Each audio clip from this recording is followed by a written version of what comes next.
सिद्धांत रूप में शुक्र ग्रह के बारे में बात करना एक बात है, लेकिन उसे वास्तव में अपनी आंखों से देखना कहीं अधिक गहरा प्रभाव डालता है। सदियों तक ये ग्रह रात के आकाश में केवल एक चमकदार बिंदु भर था, एक रहस्यमय दुनिया जो घने बादलों की मोटी परतों के पीछे छिपी हुई थी। उस समय की दूरबीनें शुक्र के अत्यंत घने वायुमंडल के सामने पूरी तरह असहाय थीं, और मनुष्य ये जान ही नहीं सकता था कि उन बादलों के नीचे महासागर हैं, घने जंगल हैं या सूखे और बंजर रेगिस्तान। सच्चाई तब धीरे धीरे सामने आई जब पहले अंतरिक्षयान शुक्र के पास पहुंचे, और वो सच्चाई कठोर, अजीब और भयावह थी, मानवीय कल्पनाओं से कहीं अधिक।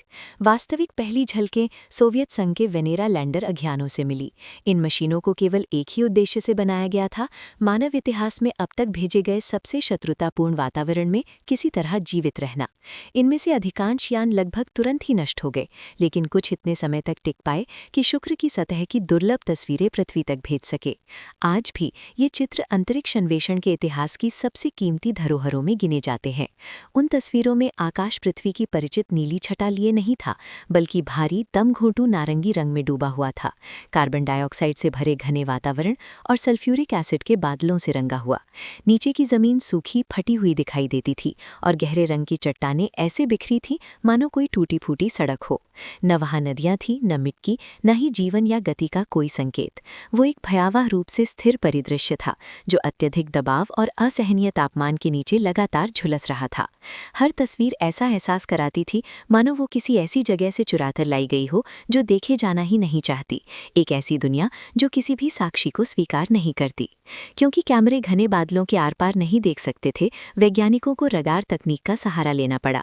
1990 के दशक में नासा का मैगेलन अंतरिक्षयान शुक्र की परिक्रमा करता रहा और रडार तरंगों की मदद से पूरे ग्रह का नक्शा तैयार किया, जिसे वायुमंडल से पार देखना संभव हुआ। ये छवियां पारंपरिक अर्थों में तस्वीरें नहीं थीं, लेकिन इन्होंने शुक्र की सतह की वास्तविक प्रकृति को उजागर कर दिया।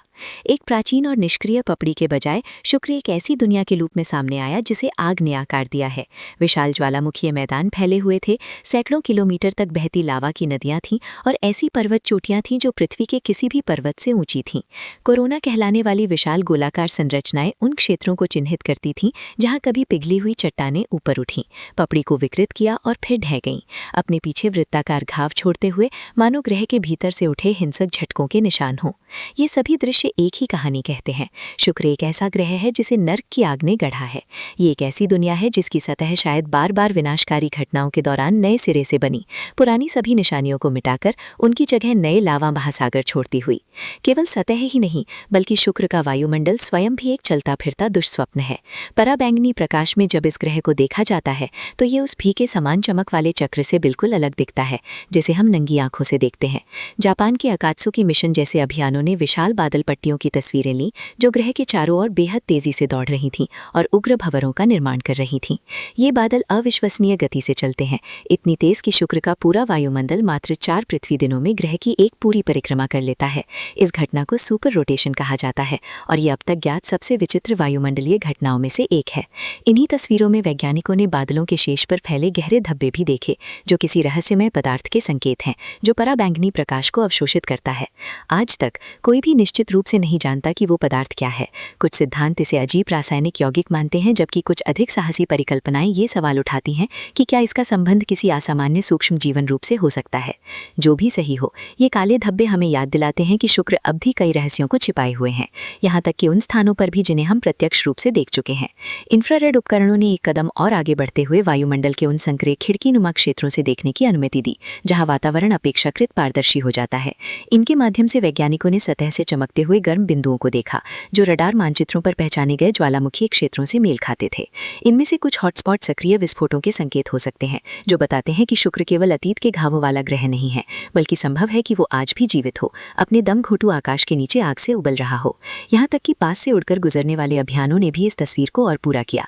जब नासा का पार्कर सोलर प्रोब और यूरोपीय अंतरिक्ष एजेंसी का बेपी कोलंबो गुरुत्वीय सहायता के लिए शुक्र के पास से गुजरे तो उन्होंने नई छवियां दर्ज की जिनमें ये ग्रह अंतरिक्ष के गहरे अंधकार में एक चमकते हुए अर्धचंद्र के रूप में दिखाई दिया। उस दूरी से शुक्र शांत लगता है, यहाँ तक कि धोखे देने वाली कोमल सुंदरता भी लिए हुए। लेकिन यही विरोधाभास हमें सबसे स्पष्ट रूप से याद दिलाता है कि बाहरी सुंदरता कितनी भ्रामक हो सकती है। इन सभी छवियों को एक साथ जोड़ने पर शुक्र की वास्तविक प्रकृति का एक पूर्ण दस्तावेज सामने आता है। लैंडर अभियानों की नारंगी दम घूंटू आकाश वाली तस्वीरें और नंगी चट्टानें एक विशाल भट्टी जैसी सतह को दर्शाती हैं। मैगेलन के रडार मानचित्र लावा के मैदानों और उग्र भूगर्भीय प्रक्रियाओं के निशान उजागर करते हैं। पराबैंगनी अवलोकन क्रूर हवाओं और बादलों में छिपे रहस्यमय काले धब्बों को दिखाते हैं। इंफ्रारेड हॉटस्पॉट संकेत करते हैं कि ज्वालामुखी गतिविधि शायद अब भी जारी है, और दूर से ली गई उड़ान छवियां इस ग्रह की धोखेबाज सुंदरता की याद दिलाती हैं।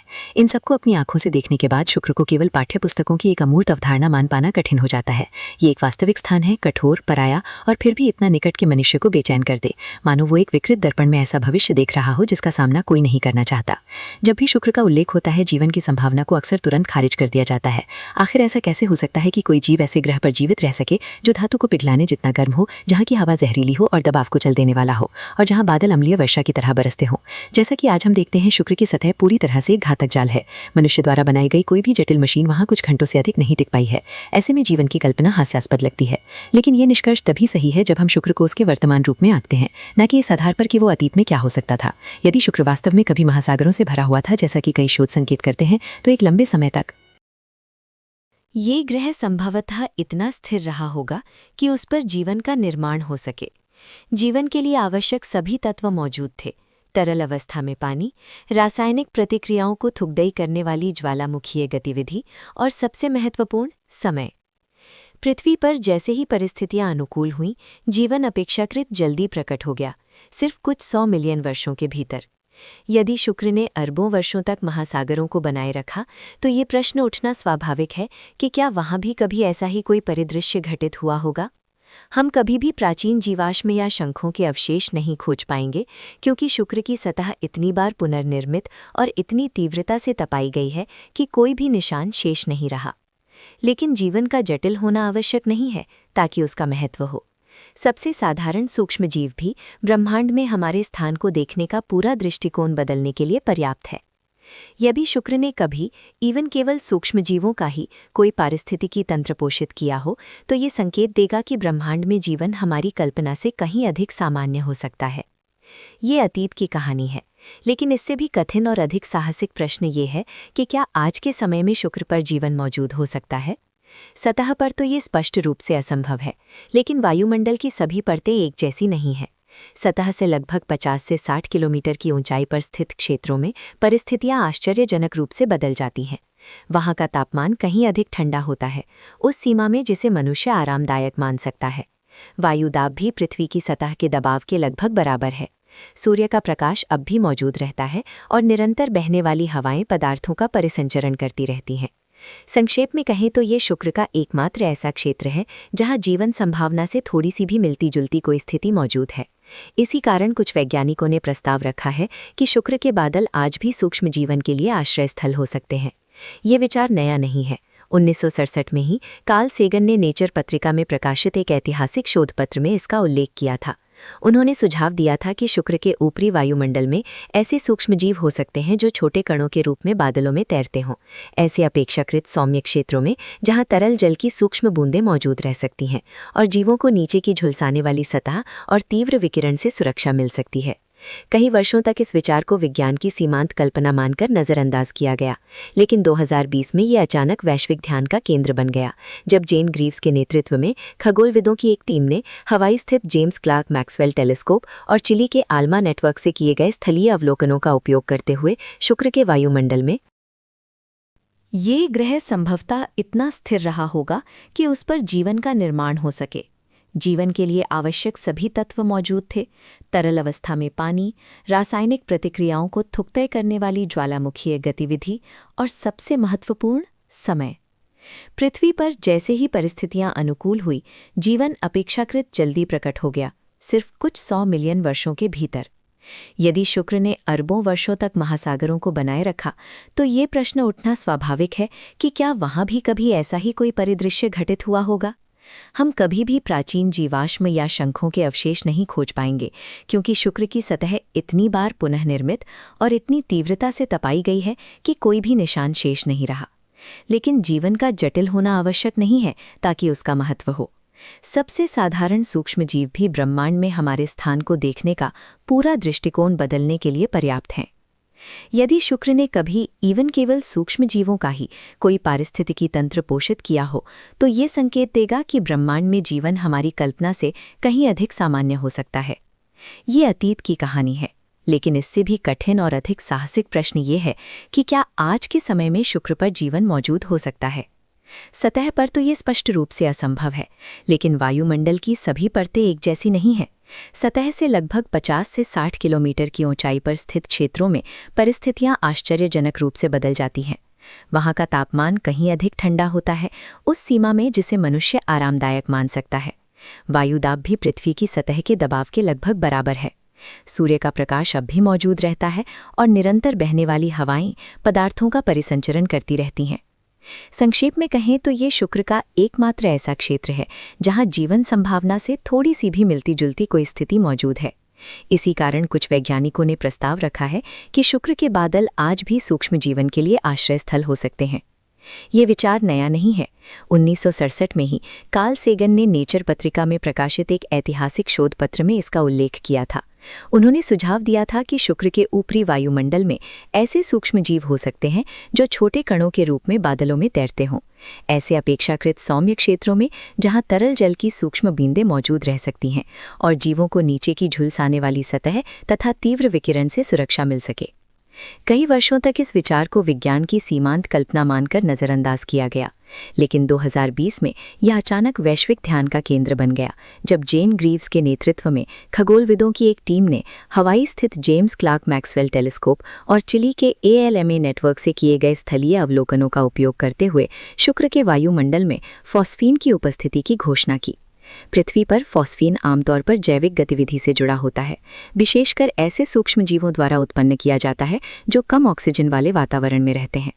शुक्र पर इस गैस की खोज ने सनसनी फैला दी, क्योंकि इतनी बड़ी मात्रा में इसके प्राकृतिक रासायनिक निर्माण की कोई स्पष्ट व्याख्या मौजूद नहीं थी। मीडिया सुर्खियां तेजी से जीवन की संभावना की ओर बढ़ गईं, लेकिन विज्ञान अधिक सतर्क रहा। बाद के अध्ययनों ने संकेत की मजबूती पर सवाल उठाए, यहाँ तक कि ये भी सुझाव दिया कि ये डेटा प्रोसेसिंग की एक त्रुटि हो सकती है। ये बहस आज तक निर्णायक निष्कर्ष तक नहीं पहुंची है। फिर भी जिस तरह से इस खोज ने वैश्विक स्तर पर रुचि जगाई, वो दर्शाता है कि वैज्ञानिक समुदाय इस संभावना को कितनी गंभीरता से लेता है। फॉस्फीन के बिना भी शुक्र के बादलों में जीवन की कल्पना अत्यंत आकर्षक बनी रहती है। क्या सूक्ष्म जीव ऊंचाई पर तैरती सल्फ्यूरिक एसिड की बूंदों में जीवित रह सकते हैं? हमारे लिए ये विचार असंगत प्रतीत होता है, लेकिन पृथ्वी पर जीवन ने बार बार अपनी अद्भुत अनुकूलन क्षमता सिद्ध की है। हमने ऐसे बैक्टीरिया खोजे हैं जो उबलते झरनों में, अम्लीय झीलों में, यहाँ तक कि परमाणु रिएक्टरों के भीतर भी फलते फूलते हैं। ये चरमपंथी जीव दर्शाते हैं कि जीवन उन स्थानों पर भी टिक सकता है जिन्हें हम कभी असंभव मानते थे। यदि जीवन यहाँ अनुकूलन कर सकता है तो वहाँ क्यों नहीं? निस्संदेह चुनौतियां अत्यंत विशाल हैं। शुक्र के बादल मुख्य रूप से सल्फ्यूरिक एसिड से बने हैं, जो हमारे ज्ञात जीवन के अधिकांश रूपों को घोल सकता है। पानी अत्यंत दुर्लभ है, जबकि पानी को हम जीवन का अनिवार्य तत्व मानते हैं। लेकिन यही वाक्यांश, जैसा कि हम समझते हैं, सबसे महत्वपूर्ण है। केवल इसलिए कि हम किसी चीज की कल्पना नहीं कर सकते, इसका अर्थ ये नहीं कि प्रकृति कोई दूसरा समाधान नहीं खोज सकती। शुक्र हमें पृथ्वी केंद्रित सुरक्षित सोच से बाहर निकलकर अपनी कल्पना का विस्तार करने के लिए मजबूर करता है। इस चर्चा को महत्वपूर्ण बनाने वाली बात केवल ये नहीं है कि शुक्र पर जीवन है या नहीं, बल्कि ये है कि ये जीवन संभावना की परिभाषा के बारे में क्या बताती है।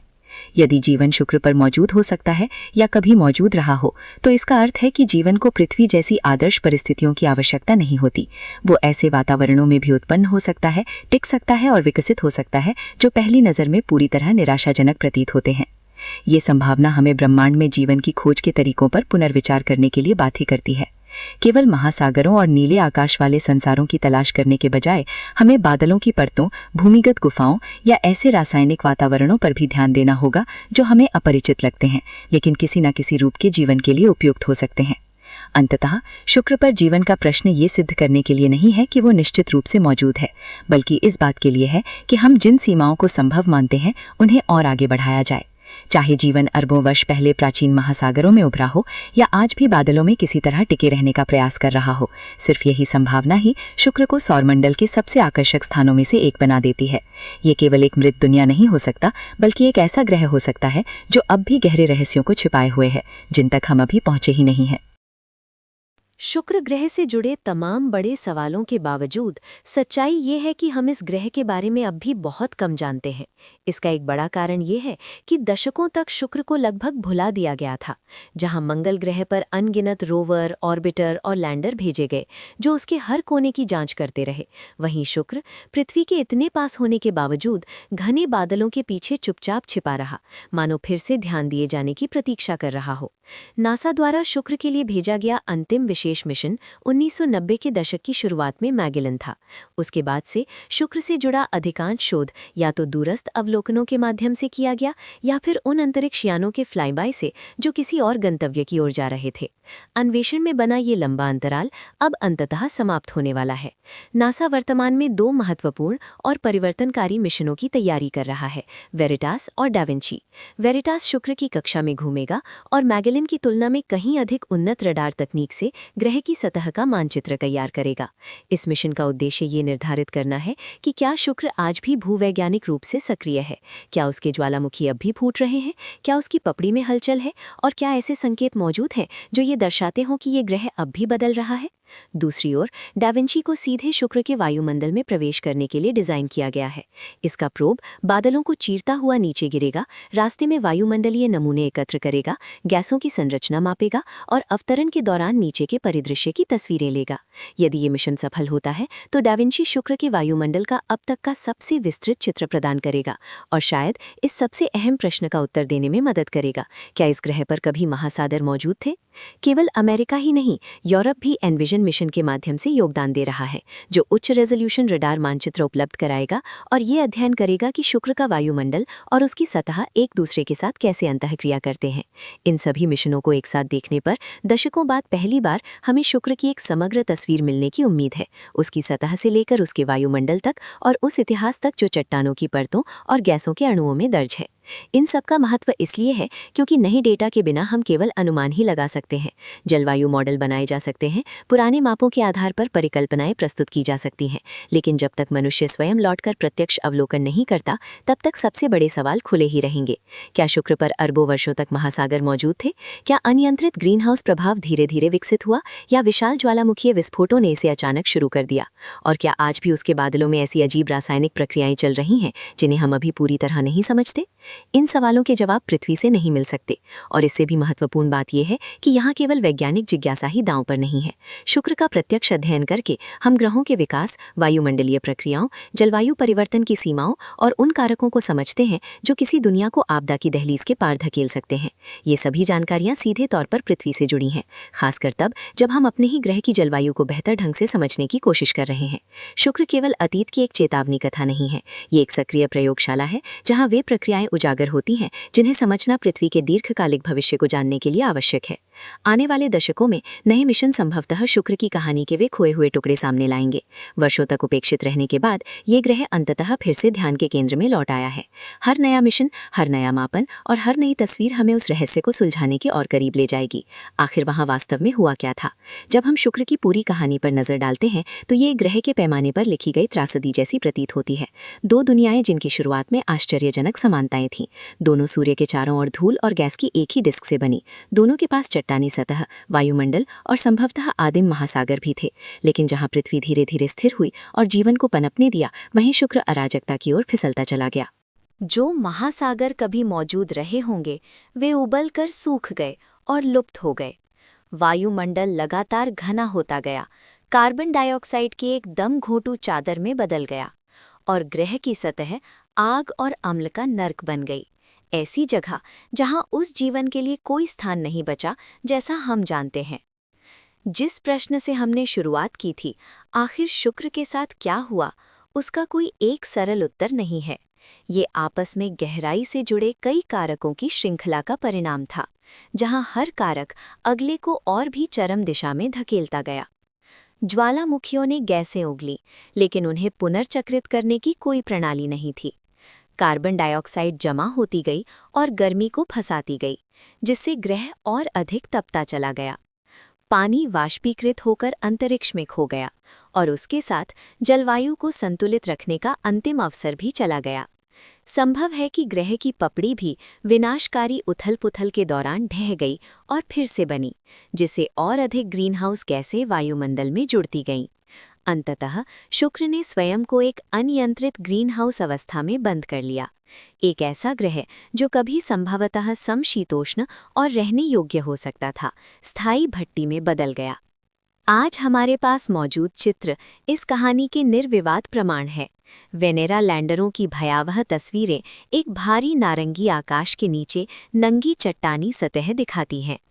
मैगेलन के रडार मानचित्र विशाल लावा मैदानों और उग्र भूवैज्ञानिक गतिविधियों के निशान उजागर करते हैं।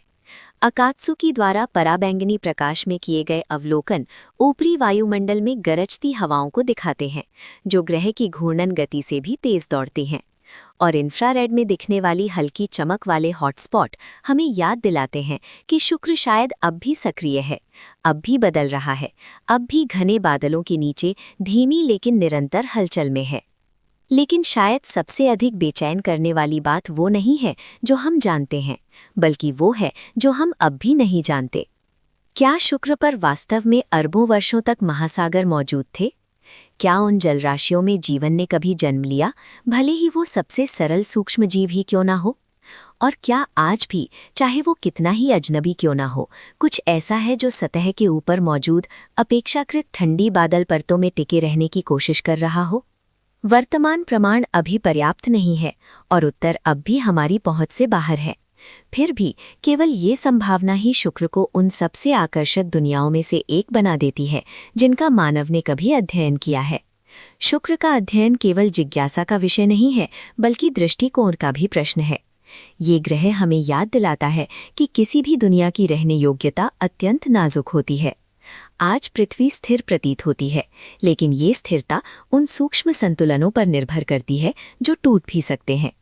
शुक्र हमें दिखाता है कि जब ये संतुलन ढह जाते हैं तो क्या हो सकता है, और यही वो चेतावनी है कि पृथ्वी पर जो संतुलन हमारे पास है वो संरक्षण के योग्य है। शुक्र केवल पृथ्वी का असफल जुड़वा नहीं है, ये संभव है कि वो एक खोई हुई दुनिया हो जिसके पास कभी महासागर थे, जीवन के लिए परिस्थितियां थीं, और जो बाद में आग के समुद्र में डूब गई। या फिर एक अधिक साहसिक लेकिन पूरी तरह से नकारा न जा सकने वाले परिदृश्य में ये आज भी अजीब जीवन रूपों का आश्रय हो सकता है, जो अम्लीय बादलों में बहते हुए उन स्थानों पर मौजूद हों जहां हमारी मशीनों ने अभी तक ठीक से खोज नहीं की है। जब तक मनुष्य स्वयं लौटकर प्रत्यक्ष जांच नहीं करता, तब तक हम सच्चाई नहीं जान पाएंगे। लेकिन केवल यही संभावना ही शुक्र को एक ऐसा ग्रह बना देती है जिसे नजरअंदाज नहीं किया जा सकता, न केवल इसलिए कि वो क्या बन चुका है, बल्कि इसलिए भी कि वो घने बादलों के उस पर्दे के पीछे आज भी क्या छिपाए हुए हो सकता है। वीडियो के अंत तक देखने के लिए धन्यवाद। यदि आपको विज्ञान, अंतरिक्ष अन्वेषण और ब्रह्मांड की रहस्य पसंद है तो कृपया वीडियो को लाइक करें और चैनल को सब्सक्राइब करें, ताकि हमें आपके लिए और भी रोचक सामग्री लाने की प्रेरणा मिलती रहे। फिर मिलेंगे अगले वीडियो में। नमस्कार।